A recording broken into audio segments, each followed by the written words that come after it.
If you have been on Instagram lately, you have probably seen this editing style everywhere. It's called the Devin Jatho style and it's designed to stop people from scrolling. And in this video, I'll be showing you exactly how I created this exact animation from scratch, step by step. So you guys can also copy it and create amazing videos for yourself. So yeah, let's get right into it. Okay, so first we'll start off by creating a new rounded rectangle and we'll be using the rounded rectangle tool to create our shape. And then once the tool is selected, we'll be creating our shape layer. In the shape layer 1, I'll be going to contents, rectangle 1 and then increasing the roundness of the shape layer so that it looks something like this. After that, I'll be creating a duplicate of the shape layer by pressing the Ctrl D button. Now I'll be designing the duplicated shape layer and first I'll be pressing this fill button and changing the coloring from a solid color to a linear gradient color and make the colors of the gradient look something like this.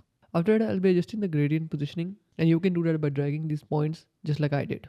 Next, I'll be creating a circle and I'll be using the circle tool to create a circle just like I did here. After that, I'll be duplicating this circle layer and I will be activating its stroke and keeping its fill off. And I will also have a gradient coloring on the stroke as well. And once the gradient is activated on the stroke, I'll be adjusting the gradient positioning using the points. After that, I want to add a profile photo. That's why what I have done is actually just get a screenshot of my own YouTube channel and then add it into my composition. And next, I have used the drag mat button and drag matted it to the circle layer which has its solid on. And then just adjusting the position of the picture so that it fits in perfectly. I'll be just increasing the stroke of the stroke layer and so it looks more visible and do some little adjustments like you can see here. Now once that is done, I'll be using the text tool to create a text layer and add a text here. And currently I'm adding my name here. Once that is done, I'll be just adjusting the positioning and the font size until we get what we want. Next, I'll be adding a gradient ramp effect onto our text layer and make and adjust the gradient so it looks something like this. After that, I'll be using this verified tick button which I have got myself from Canva. So you can use Canva itself to get some PNGs and I used it here to add more details onto our composition. And after that, we'll be adjusting it to something like this. Once that is done, I'll be creating another text layer and then we'll be using the slider control effect to create a counter animation onto our text layer. And then we'll be creating a keyframe on the slider, keep its starting value at 0 and then we'll be keeping its final value to 13,000. Next, to make the text layer show our slider value, what we'll be doing is going to text, press the source text button and then we'll be parent linking it to the slider control. And then you can see the value is changed and is according to the slider control. Here I'll be doing an adjustment. It's not 130,000, I need 13,000 here. After that, I'll be adding an expression into our slider control and I'll be copying this expression as it is and it will be available in the description of the video to copy as well. What I'll be doing is just selecting the text layer, go to source text, open the expression bar and just paste our expression right in this place. Now here what we want to do is actually show a text with our counter animation. So you can actually add it like this and you can see the result on the screen. Now I'll be just doing some adjustments with the size of our text layers and until we get the right results which we want. So after adjusting, this is how currently our composition looks like. Now next what I'll be doing is actually selecting all the material except the first shape layer which we created and then pre-composing all the elements which we selected. Next we'll be adding a CC light sweep effect onto the composition and I'll be just renaming the pre-composition to round box and then adjusting the first shape layer to round bevel. Currently we'll be adjusting our CC light sweep effect and try to make an effect just like this. And once our one side is adjusted, we'll be creating another duplicate of the effect to create the same type of design on the opposite side as well. Now once that is done, we'll be parent linking our round bevel shape layer to the round box shape layer so that when any movement is actually done, the round bevel shape layer also moves as well. Also we'll be making both the layers to 3D and then activating the advanced 3D button. Now here you can see both the shape layers are actually colliding together in 3D space and this can actually be fixed by a small adjustment. We'll be also changing the anchor point position of the round box layer and make it right in the middle of the composition just like you can see here. All you need to do is just adjust the position of the round bevel layer a little bit and you can fix this problem. And what we'll be doing next is actually just increasing the bevel of the shape layer. And we can do that by going to the geometry options and I'll be increasing it to something like this because I feel it suits the best. And then I'll be adjusting the color of the shape layer so it doesn't look too dark. Now here you can see our round box actually looks a lot 3D now. Currently our bevel layer looks a bit plain, so to make things even more better, what I'll be doing is going into the material options button and then increasing the specular shininess as well as the diffuse and the specular intensity. What this will do is actually get that metallic feel onto the shape layer and it will feel a lot more realistic. And you can see currently this is how our round box looks like. Now currently we'll be creating keyframes to create an animation here. We'll be creating a position keyframe as well as x-axis keyframe.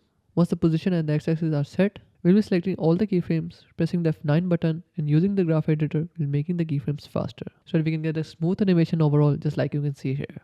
I'll be just adjusting the keyframes so the pacing of the animation looks a lot more faster. Once our first set of keyframes are all perfect, I'll be creating another keyframe for the x-axis and using the graph editor, I'll be making it faster just like you can see here. Now currently this is the position where I want to change the elements inside our round box. So what I'll be doing is actually go into the round box pre-composition, select all the layers and press Ctrl Shift D to cut all the layers. and then remove the rest of the part at this point where the transition is actually happening and where you can not properly see what element is actually seen on the round box. Now for this shape layer, I will changing its gradient and make it look a lot more dark red, just like you can see here, and adjust the position of the gradient using the points. Now using the text tool, I'll be creating a text called trial edit, and I'll be keeping its fold to tactic sans bold.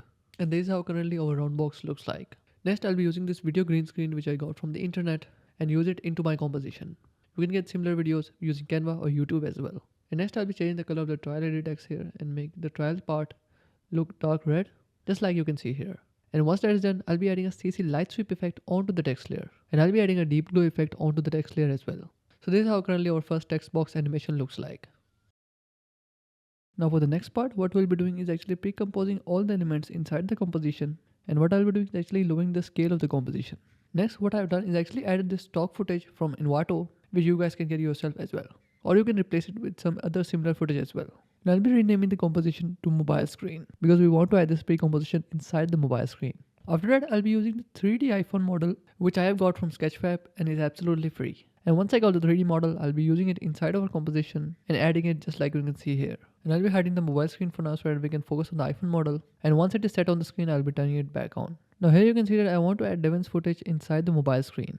To show that, first what we'll be doing is actually use the rounded rectangle tool to create a shape layer. We need to create a shape layer that is adjacent to the screen of the iPhone. So that is why we'll be adjusting the size of the screen so it is perfectly fitted with the iPhone screen. Now once our shape layer is fitted, first what I'll be doing is actually pre-composing the shape layer as well as make it 3D. And then I'll be paralleling it with the iPhone model. So the movement of the shape layer can be according to the iPhone screen.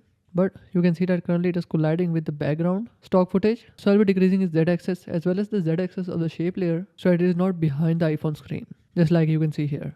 And then I'll be adjusting the scale a little bit so it is perfectly fitted with the screen. Now you can see once our screen is perfectly fitted, once I'm doing any movement with the iPhone, you can see that the shape layer is also moving as well. Here I'll be adjusting the screen a little bit more so it is perfectly fit with the iPhone. Now next what I'll be doing is actually pressing the Ctrl X button on the mobile screen and then going inside the shape layer. But first we'll be renaming the shape layer, and I actually will be renaming this shape layer to mobile screen. And here I'll be pressing the Ctrl V button and I'll be renaming this pre-composition to footage. And once that is done, I'll be actually drag matting the footage to the shape layer. And then I'll be adjusting the footage with the shape layer 1. And now you can see that the footage seems to be perfectly fit in with the iPhone. Now here first we'll be also keeping the final rotation of the iPhone screen. Once we have the final positions as well as the rotation set, we'll be creating a keyframe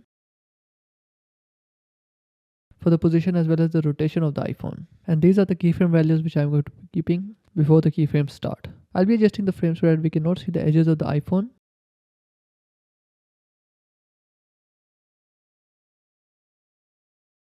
And this is currently how the motion looks like. We'll be selecting all the keyframes, pressing the F9 button, and using the graph editor, I'll be making the keyframes faster. Here you can see the animation looks smooth, but we need to fix the rotation animation a little bit. And once that is done, I'll be selecting all the keyframes. Oh, I think I still did a mistake. Okay, we made the rotation on the wrong keyframe. It was supposed to be in the other keyframe. So once that is done, once that is fixed, we'll be selecting all the keyframes, pressing the F9 button, and using the graph editor, I'll be making the animation faster. I made the animation first on the y-axis rotation, but it should have been on the z-axis one. And you can see this is how currently our animation looks like. Now here, because we want to change all the screen elements in the footage, and what we'll do is actually going inside the mobile screen shape layer, and then we'll be selecting the footage pre-composition, and then press Ctrl Shift D to cut the footage layer. Now here I'll be showing the logo of my media team, as well as first I'll be making the shape layer color to full black. And then I want to create a smooth gradient. For that, what I'll be doing is actually using the pen tool, I'll be creating a shape layer, just like you can see on the screen here. And I'll be changing its color to yellow, because that is the main theme of the logo which I'm going to be adding later, which is needed to be added in the mobile screen. And I'll be renaming the layer to logo, and then select the shape layer, select the pen tool, and press the Alt button on the points which were made so that we can make the points rounder, just like how I'm making them in the screen right here. Now once our shape layer is set, I'll be track matting it to the shape layer 1 and then duplicating it using Ctrl D and making the colors of the duplicated layer a bit lighter so that we can get a realistic gradient look. And I'll be creating 3 shape layers here. And once our shape layers are all set, I'll be using the Gaussian blur effect and increase the Gaussian blur. So it looks something like this here. And I'll be adjusting the position of the shape layers a little bit. And at this point, I'll be cutting all the shape layers, so it is shown only at this point. And I'll be adding some position keyframes so that we can add some movement on the gradient. Then I'll be selecting all the keyframes, pressing the F9 button, and using the graph editor, I'll be adjusting their movements. I feel like we do not need the last keyframe, so I'll be just adjusting all these 3 keyframes only. And then I'll be lowering the opacity a little bit of all of them. Now here you can see it looks perfect. So this is currently how our mobile screen looks like. Currently we can see our logo inside the footage as well. So I'll be going into the mobile screen shape layer and using Ctrl+Shift+D button I'll be cutting down the logo. Now next, using the text tool I'll be creating a text layer and then adding a text, the best media team. I'll be adjusting the positioning of the text layer and then increasing its font size. I'll be adjusting its position and then change its color to white. And then I'll be selecting the media team part and then change its color to yellow, just like you can see in the screen right now. After that, I'll be adding a CC light sweep effect into our text layer, just like you can see here. And once that is done, first I'll be creating a star shape layer using the star shape layer tool. Here you can see I've created a star shape layer. And then pressing the fill button, I'll be changing its coloring to linear gradient. And then I'll make its color look something like this. After that, I'll be adding this little icon so that the picture can get a little bit more detail. I'll be changing its color to yellow. And I'll be adding an effect called CC Light Burst onto our logo so that we can get this type of effect. Next, I'll be creating a duplicate of the icon and then I'll be adjusting the parameters of the CC Light Burst effect. So that in the end, it looks something like this.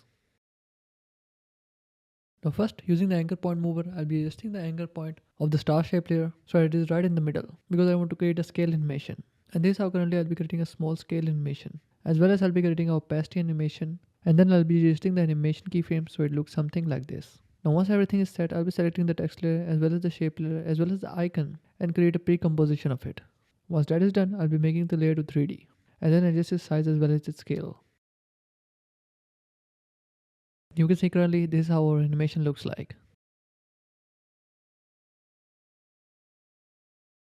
Next, this is currently my preference, but I think I'll be adding a tritone effect into our background layer in yellowish form as well. And this is how it currently looks after making some adjustments. But yeah, it's your preference. If you want it, you can add it. Now I'll be creating a scale out animation on the background so that we can feel a movement in the background as well. As well as I'll be creating some zoom in and zoom out keyframes at the start as well. Now once everything is all set, I'll be showing you how you can create this exact effect where you can change the color of the background. First, what you need to do is select the footage and use the roto brush tool. And next what you need to do is just select the subject with the roto brush tool and press the freeze button so that the roto brush tool can do its job. Now once our roto brush tool has done its job, what we'll be doing is actually creating a duplicate of the footage and adding a hue and saturation effect onto the duplicated footage. And then press the colorize button and using the colorize hue you can actually adjust the coloring. Currently I'll be keeping the color red, so this will be currently my setting. And then I'll be creating another duplicated layer of the footage and then remove the hue and saturation effect from it. And then I'll be adding a opacity keyframe on the footage. And this is how currently our animation looks like. Once everything is all set, I'll be selecting all the elements inside the pre-composition and then creating another pre-composition. Once that is done, I'll be adding an effect called CC Force Motion Blur. And what it will do is actually add motion blur into our pre-composition. The reason why we're doing this is because we cannot add motion blur into our footage because we have advanced video activated. So using this effect, you can get motion blur into our pre-composition and make your video look even more smoother. And finally, what I'll be doing is creating an adjustment layer inside the footage and then adding a lumetri color effect. So that we can make the footage of the subject look a lot more popped out so that it looks even better. And with this, we'll be concluding our animation tutorial. So hopefully you found the video valuable. On the comment section, you can tell me which topic or tutorial should I make my next video on. And yeah, don't forget to like and subscribe to our channel so that I can create more videos like these. For now, you can check out this latest video which I have uploaded and hopefully talk to you soon.